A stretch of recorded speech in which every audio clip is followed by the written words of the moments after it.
esta vamos a presentar el trabajo de la doctora Celia María Zamudio Mesa y la maestra Verónica Cuevas Luna, que lleva por título Desarrollo de los usos de la puntuación en textos de estudiantes mexicanos de educación básica. Adelante, por favor. Muchas gracias. Este trabajo también forma parte del seminario SELENE, del Sistema para el Estudio del Lenguaje Escrito, y desarrolla y también presenta ideas que ya fueron explicadas en las tesis de Marcos Flores y Natalia Moreno, como Celia Díaz lo mencionó.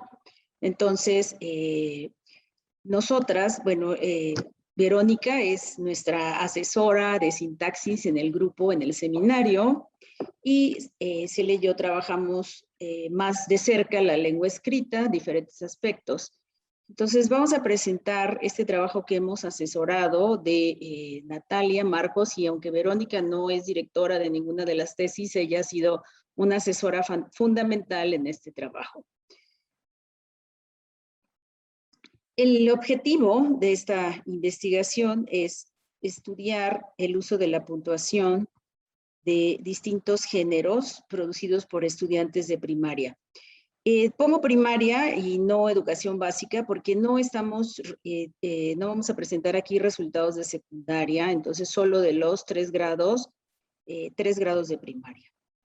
Nuestras preguntas de investigación son, voy a poner la presentación en grande porque se ve, no sé si ustedes ven esta pantalla que figura aquí, o solo la estoy viendo yo, una pantalla donde nos vemos todos, porque me parece que obstruye mi pantalla, pero no sé si obstruye la pantalla de todos. Sí, de momento se ve nada más una lámina de presentación. Ahora sí. Listo. Listo, entonces, continúo. Las preguntas de investigación que nos hemos planteado son, ¿qué unidades separan mediante puntuación los estudiantes? ¿Sí? Aquí, en este estudio, la diferencia con el que Celia Díaz ha presentado es que nosotros ahora vamos a analizar las unidades específicas que separan los estudiantes. Celia se centró más en la cantidad de puntuación, la diversidad, la jerarquía, la interacción con el espacio. Nosotros vamos a especificar el estudio de las unidades. Y vamos a ver si existen regularidades en la segmentación de estas unidades en las que se utiliza la puntuación como elemento de separación. Vamos también a estudiar si existen diferencias en los modos de puntuar distintos géneros. Otra vez vamos a trabajar con el texto narrativo de ficción y el texto argumentativo. Y pues nuestra pregunta nuestra pregunta más importante es si puede hablarse de desarrollo o génesis de la puntuación. Nosotros partimos de un marco teórico específico que es la psicogénesis del lenguaje escrito, del cual Celia ya presentó un avance. Entonces yo nada más voy a subrayar 2 cosas que me interesa especialmente, y es que es este punto que es muy, muy piagetiano, y es que los estímulos, los objetos no inciden nunca directamente sobre el sujeto, ¿sí? Estos son aprendidos mediante esquemas interpretativos que el sujeto construye y reconstruye a partir de la información que asimila, ¿sí? Y en esta actividad el sujeto él trata, ¿sí?, activamente de comprender el mundo. Esta construcción de esquemas es un producto de la acción efectiva sobre el objeto y de la acción interiorizada del pensamiento, es decir, de la reflexión. Entonces, y eso quiere decir que por más que uno tenga la puntuación, allí tenga una materialidad gráfica, mientras el sujeto no entienda para qué sirve, mientras el sujeto no construye esquemas que le permitan interpretar para qué sirve, el proceso de adquisición de conocimiento no se va a desarrollar, ¿sí? Y por último, esta cita que me gusta mucho de Emilia Ferreiro, no es textual, la he parafraseado, ¿sí? La escritura, así como sistema, enfrenta a los sujetos con problemas similares a los que implicó su creación, ¿sí? Los sujetos deben comprender su proceso de construcción y la naturaleza de la relación entre la representación y su objeto. Y esto vale no solo para la representación alfabética, para la representación de las letras o de cualquier otro carácter gráfico que constituye una escritura, sino para todos los sistemas que integran la escritura, como la ortografía y la puntuación. Le cedo a Verónica ahora la palabra. Gracias, doctora Zamudio. Bueno, yo les voy a hablar un poquito del corpus y sobre todo de las unidades de análisis y voy a ejemplificar algunas de ellas.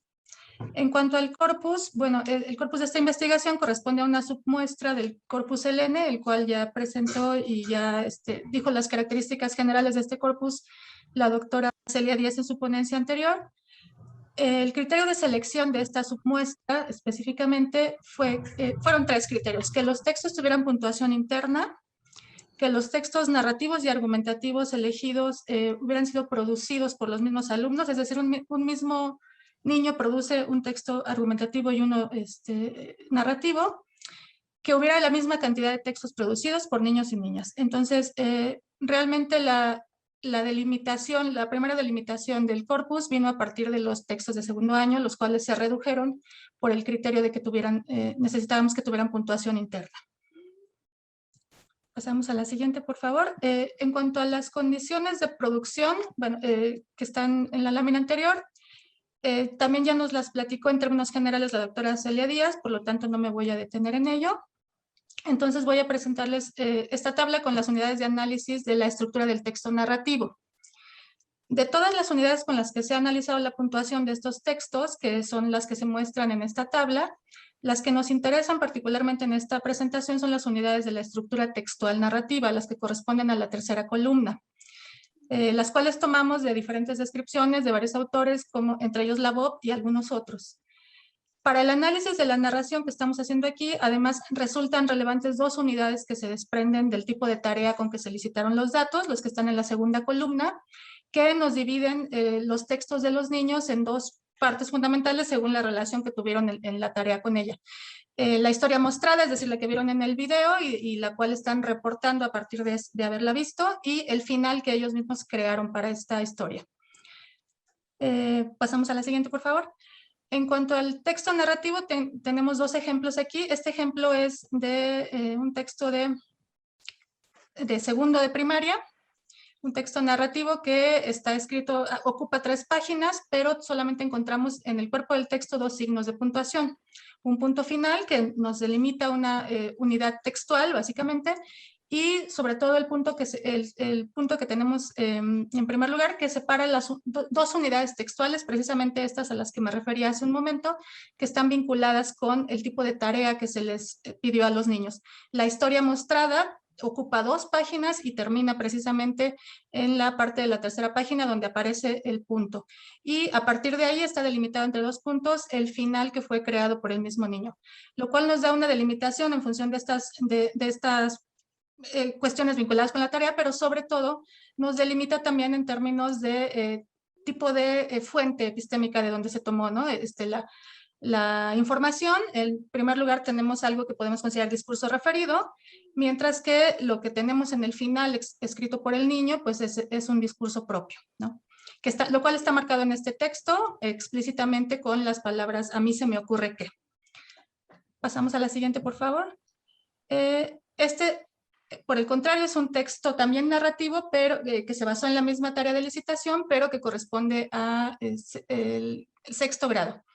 Y en este caso lo que vemos es que hay un uso mayor de signos de puntuación. Son solamente 2 tipos de signos los que se utilizan en el cuerpo del texto, punto y coma. Y bueno, lo que tenemos es una delimitación de unidades complejas y una jerarquización ya que se empieza a mostrar con base en la presencia de los 2 signos. En cuanto al punto, el punto nos sirve aquí muy específicamente para delimitar los 3 episodios del texto, es decir, los puntos que están señalados con el color rojo, lo que están haciendo es separar las 3 unidades mayores de la narración, que serían los 3 episodios que se presentan en la narración del niño.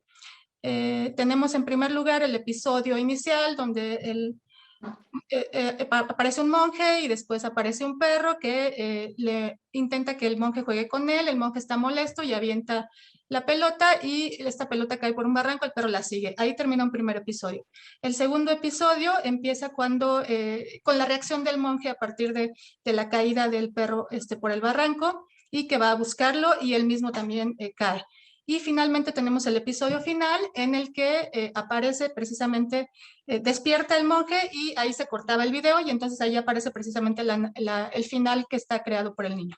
Entonces tenemos esta delimitación de los puntos de estas 3 unidades y las comas nos sirven también en este texto para delimitar secuencias de acciones que están al interior de los episodios. Por ejemplo, si vemos el primero, la primera coma, lo que está separando, lo que está delimitando es una secuencia de acciones. En alguna parte de una montaña había un palacio, que es la presentación, y había un monje que estaba entrenando Kung Fu, y de pronto apareció un perro con una pelota, y el perro insistía en jugar con el monje, ¿no? Entonces ahí hay una delimitación muy clara de una secuencia de acciones, y es lo mismo que va a pasar con las otras comas. Si vemos la siguiente, por favor.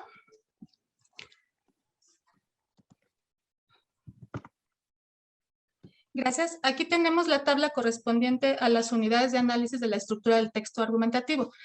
De la misma manera que con los textos narrativos, las unidades de análisis que más nos interesan en esta presentación son las que corresponden a la estructura del texto propiamente, entre las de la tercera columna, entre las cuales destacan la postura o aseveración, como la llamamos, que corresponde a la tesis sostenida por el enunciador, lo que él considera su opinión, digamos, y la justificación en la que se apoya dicha aseveración, la cual puede incluir o no, además de la misma justificación, ejemplos, especificaciones, oposiciones, entre otros elementos. Entonces vamos a ver algunos ejemplos de esto en los textos de los niños. En este caso tenemos 2 textos, ambos son de segundo grado, y con esta misma tarea. En el primer texto, el que tenemos a la izquierda, lo que tenemos son 2 signos distintos en el cuerpo del texto, además de los signos de interrogación, que por estar dentro de un peritexto no los estamos considerando para este análisis, y que son un punto y una coma. La coma, como vemos, separa la aseveración del niño, es decir, la opinión que tiene el niño y que quiere probar, yo creo que, o que quiere justificar más bien, yo creo que algunas veces no y algunas veces sí. Esto va a ser constante en muchos de los textos argumentativos que se licitaron, que no se conteste solamente sí o solamente no, sino que la aseveración inicial de los niños sea un sí y no, ¿no? Y entonces eso también va a determinar partes de la estructura textual, como vamos a ver. Entonces la coma separa la aseveración de la justificación en la que se apoya, y la justificación en la que se apoya termina con un punto final, y esa es la función de los 2 puntos de este texto. En cuanto al texto que tenemos a la derecha, solamente se utiliza en el cuerpo del texto solamente se utiliza el signo de puntuación punto, pero se utiliza 3 veces. El primero de los puntos, lo que delimita también, igual que en el texto anterior, es la aseveración del niño, que contesta a la pregunta, ¿debemos matar animales? Sí y no, ¿no? Que es el caso que les comentaba también. El segundo punto que aparece delimita la justificación de la primera parte de la aseveración, que sería la parte del sí, es decir, entre el primero y el segundo punto lo que tenemos es la justificación para por qué dice que sí, mientras que en el último segmento, que está delimitado también por el punto final y el punto anterior, lo que tenemos es la justificación para por qué dice que no. En la siguiente, por favor. Gracias. Bueno, y finalmente, como para terminar de ejemplificar estos tipos de unidades en el análisis que hicimos, tenemos este texto que es bastante más extenso y más complejo, que es producido por un niño de 6º grado. Lo que tenemos aquí, bueno, es mayor uso de la puntuación, mayor frecuencia también de aparición de los signos. Seguimos teniendo solamente punto y coma en el cuerpo del texto. Y lo que tenemos además es una organización gráfica ya muy clara en 3 bloques, ¿no? Cada uno de los cuales también corresponde a una estructura argumentativa muy específica. Tenemos 3 esquemas argumentales presentes. En el primer bloque lo que tenemos es una aseveración y postura general, digamos, es decir, otra vez viene aquí el sí y el no. Es una pregunta complicada, pero yo diría que sí y no, junto con su justificación general para contestar ambas cosas. En el segundo bloque, que está delimitado por un punto igual que el anterior, final de párrafo o de bloque, lo que tenemos es la aseveración y la justificación, pero esta vez restringida únicamente al sí, ¿no? A por qué pienso que sí. Mientras que en el último bloque lo que tenemos es la aseveración y la justificación con algunos ejemplos también, respecto de por qué su postura sería no en algunos casos, ¿no? Entonces, para eso nos sirve básicamente el punto en este texto, mientras que la coma hace delimitaciones internas a cada uno de los bloques, delimita diferentes elementos, de los cuales los que nos parecen más interesantes para el tipo de análisis que estamos haciendo son los que aparecen ahí en primer lugar. Delimita aseveraciones respecto de justificaciones, respecto de ejemplos, ¿no? Hay algunos, podemos ver un par de casos en el texto. Por ejemplo, donde dice en el segundo bloque, diría sí cuando se trata de un animal que está afectando. Entonces ahí la coma lo que hace es separar la aseveración que acaba de hacer respecto del ejemplo que va a poner para explicar esa aseveración, tal como el mosquito que trae enfermedades y la rata que también trae enfermedades. Aparece ahí un punto que va a delimitar lo anterior respecto de otra vez una ejemplificación, ¿no? O una especificación más bien. También cuál es el propósito, tenemos ahí una coma y después se explica lo que se acaba de decir. Bueno, no me voy a detener en todas las comas, pero esas son, digamos, el tipo de análisis que estuvimos haciendo con estos textos y que nos muestran la relevancia precisamente de las unidades, de los tipos de estructura, ya sea narrativa o argumentativa, en lo que parece ser una de las motivaciones para la puntuación de los niños. Gracias. Adelante, Celia. Bueno, yo voy ahora a presentar un análisis cuantitativo de estas unidades que Verónica les ha ilustrado, ¿sí? Nosotros vamos a ver aquí dos cosas muy interesantes, ¿sí? Y es que hay una tendencia a incrementar la segmentación en los textos, cosa que de la que ya había hablado Celia Díaz, y ahora lo que nosotros vamos a ver son las unidades que segmentan, ¿sí? Entonces, lo que nosotros vamos a ver es que en el texto narrativo, la línea gris indica las unidades estructurales de las que habló Verónica, y lo que observamos es que estas son las que se incrementan a lo largo de la escolaridad, ¿sí?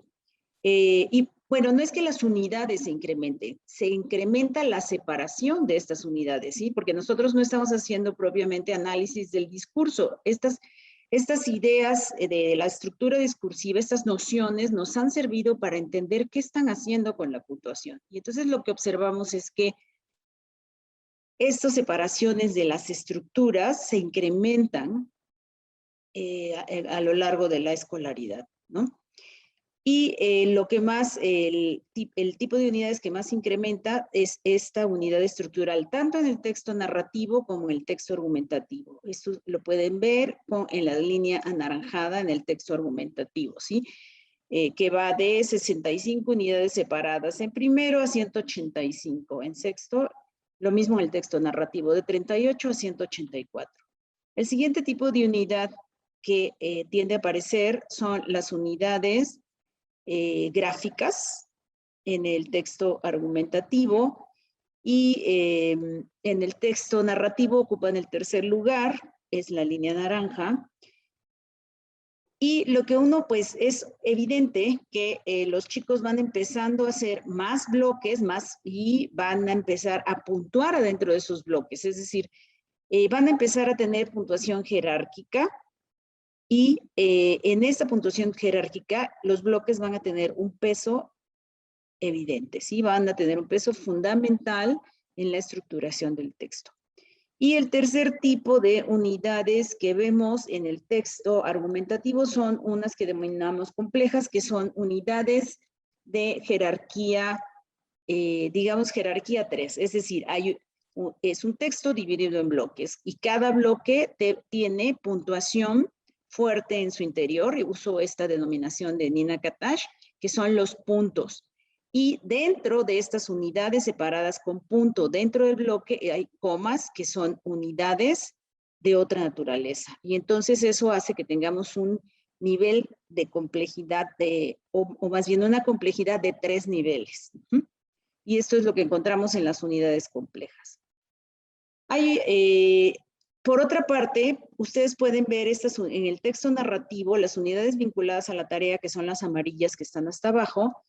En los niños de primero, estas tienen relevancia, pero desaparecen en la medida que se aumenta la escolaridad. Es decir, las unidades vinculadas con la tarea responden a las instrucciones. Y esta respuesta a las instrucciones, observada en su uso de la puntuación, desaparece, ¿sí? Porque los chicos cada vez hacen textos más integrados de acuerdo con una estructura narrativa. Ahora les voy a presentar las unidades de la estructura narrativa propiamente, ¿no? Aquí dividimos en dos las unidades. Porque hay unidades que aparecen una sola vez en los textos narrativos, como son la entrada, el cierre, el evento inicial y el episodio final. Y porque aparecen justamente una sola vez, tenemos que la frecuencia es poca. En cambio, estas unidades de aparición no restringida que vemos del lado derecho, como son las acciones, las secuencias de acciones y los episodios, tienen un comportamiento diferente. Los episodios incrementan, la separación de episodios se incrementa de cuarto a sexto y se estabiliza. Y lo que se dispara es la segmentación de unidades menores, como son las acciones y secuencias de acciones. Y esto es algo que resulta interesante y pensamos correlaciona también con lo que sucede en la argumentación. Aquí hay una cosa que nada más me gustaría mostrar, y es que en el evento inicial todas las unidades estructurales tienden a aumentar, excepto el evento inicial, que disminuye. Y es que deja de separarse todo el evento inicial, porque se separan mucho más las entradas y porque se separan en secuencias de acciones los componentes del evento inicial. Por eso se tiende a disminuir en sexto grado. ¿Qué pasa con la estructura argumentativa? Pues otra vez, la unidad que más se dispara es la aseveración, ¿sí? Que sería el equivalente de la acción, que es la unidad mínima. Y sí vemos un incremento en las restantes unidades, como son las justificaciones, las especificaciones y las oposiciones, pero no es un incremento tan marcado como el que observamos con las aseveraciones. Y aquí me gustaría plantear algo que tenemos como hipótesis, pero que no hemos estudiado en esta ocasión, y que pues es un reto que tenemos para el futuro, y es la relación de estas unidades pequeñas, precisas, puntuales, que son la aseveración y las acciones, y algunas secuencias de acciones, con la sintaxis, ¿sí? Resulta que estas unidades se corresponden en su mayoría con cláusulas. Y entonces esto nos llevó a analizar la presencia de puntuación sintáctica. Aquí no hemos analizado los tipos sintácticos todavía, solamente la presencia de puntuación, ¿sí? Si hay puntuación, si no hay puntuación, y si se observa que hay una transición de puntuación no sintáctica a sintáctica. Esto es que algunas veces las segmentaciones de las acciones resulta difícil, ¿sí? Catalogar si estás segmentando una acción o una aseveración o es una cláusula. Porque la mayoría de las otras segmentaciones son estructuras mayores. Entonces, tenemos este análisis nuevamente por grados escolares, en donde observamos que en segundo grado, tanto para los textos narrativos como argumentativos, no hay puntuación sintáctica. Solo hay un niño de segundo que tiene puntuación sintáctica. Y esto es importante porque recuerden que ya lo había subrayado Celia, que no necesariamente el conocimiento, el desarrollo del conocimiento está ligado al grado escolar, ¿sí? Sino está ligado a las circunstancias de cómo se trabaja con la lengua escrita, ¿sí? Entonces, bueno, en cuarto grado observamos que aparece ya la puntuación sintáctica prácticamente con la misma frecuencia que la puntuación, que la puntuación en transición, Y en sexto es donde predomina la puntuación sintáctica, tanto para los textos narrativos como para los textos argumentativos. Es decir, tenemos esa puntuación de las acciones que coincide con las cláusulas y tenemos esa puntuación de las aseveraciones que coincide con las cláusulas. Lo que no tenemos, y esto es muy importante, es puntuación de oración, ¿sí?